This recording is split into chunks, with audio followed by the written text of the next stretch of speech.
Aujourd'hui, j'aborde avec vous un sujet que vous m'avez très souvent réclamé, celui de la réglementation cosmétique.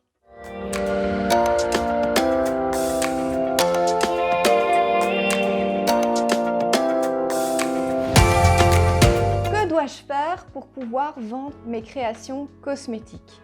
Dois-je avoir un diplôme quelconque? Puis-je fabriquer dans ma cuisine? Est-ce que les savons sont tenus par la même réglementation? Voilà plusieurs questions que vous me posez régulièrement dans vos messages parce que vous êtes de plus en plus nombreux à être intéressés par le métier de savonnier.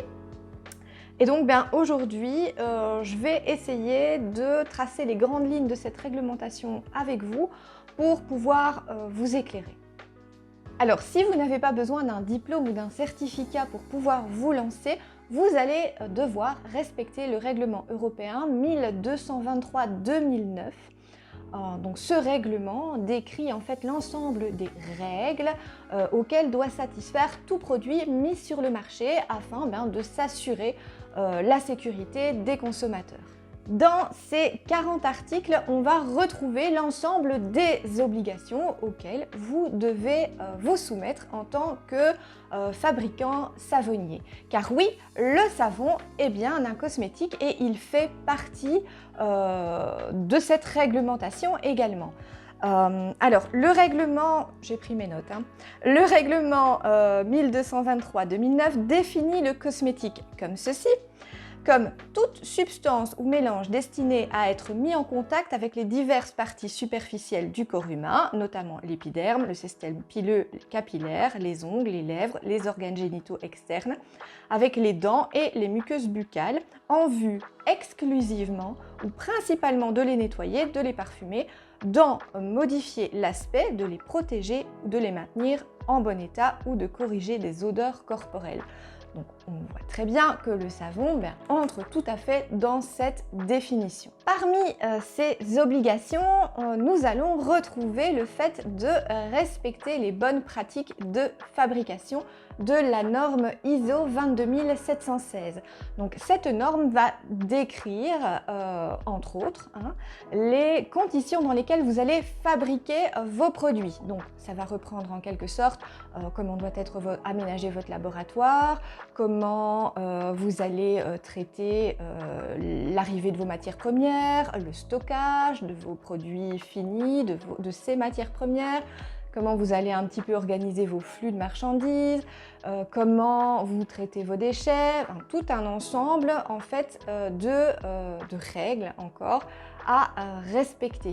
Donc non, on ne peut pas fabriquer dans sa cuisine, vous allez avoir besoin d'un local qui corresponde à ces bonnes pratiques de fabrication.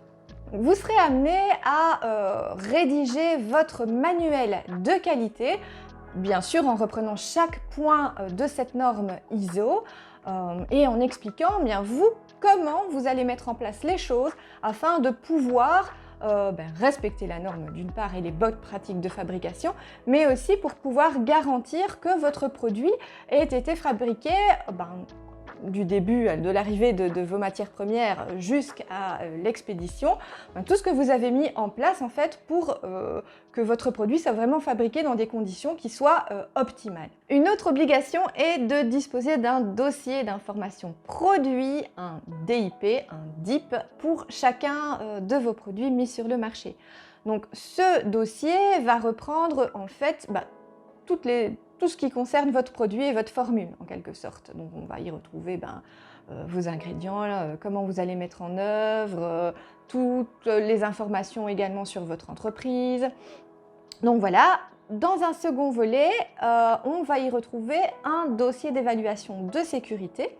Donc celui-ci, il sera rédigé par un toxicologue et son rôle est de valider l'innocuité de votre produit.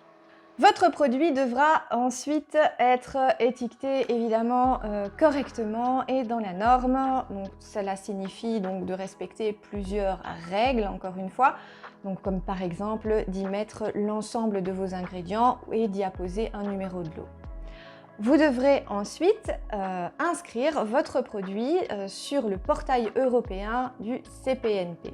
Et si vous êtes en Belgique, vous allez devoir aussi, évidemment, vous déclarer, prendre un numéro d'entreprise, mais aussi déclarer votre savonnerie au SPF Santé. Et cette déclaration est à faire tous les 2 ans. Voilà, donc j'ai, je pense, fait un tour d'horizon de cette réglementation. J'espère que ça vous aura quand même éclairé sur le sujet et sur les choses qu'il faut mettre en place avant de pouvoir ouvrir sa savonnerie. Sachez que je travaille actuellement sur un programme de formation qui sera en ligne et dans lequel je décrirai vraiment en détail toutes ces étapes pour que vous puissiez y voir encore plus clair et vous aider à avancer sans vous décourager, parce que je sais que quand on est face à toute cette montagne d'informations, eh bien ça peut être décourageant et on se pose sans arrêt plein de questions. Si vous souhaitez être tenu informé du lancement de ce programme, donc je pense que ce sera pour le mois d'octobre, je mets un lien dans la description où vous pouvez me laisser votre adresse mail afin que je puisse vous tenir informé. C'est bien entendu sans aucune obligation. En tout cas, moi, je vous souhaite une très belle journée et je vous dis à bientôt pour une nouvelle vidéo.